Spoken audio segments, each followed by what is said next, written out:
Guys, and welcome to this new video tutorial. In this video I will show you how you could turn on, enable or activate Windows or Microsoft firewall protection. To do that, go to your search tab and type Windows Security Settings. Multiple options will be available. You can either go to the right side and select Firewall and Network Protection to go directly, or you can always click on Windows Security Settings.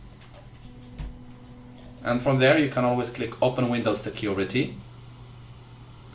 If your Microsoft Windows firewall is turned off, you will see this red cross here, which shows that it's not working.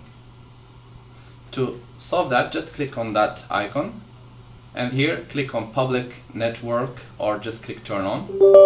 Windows will ask you if you really want to allow changes, just click Yes. And now it says Firewall is on for Public Network. We will reapply the same to Private Network and Domain Network, and this should turn it on for all type of networks.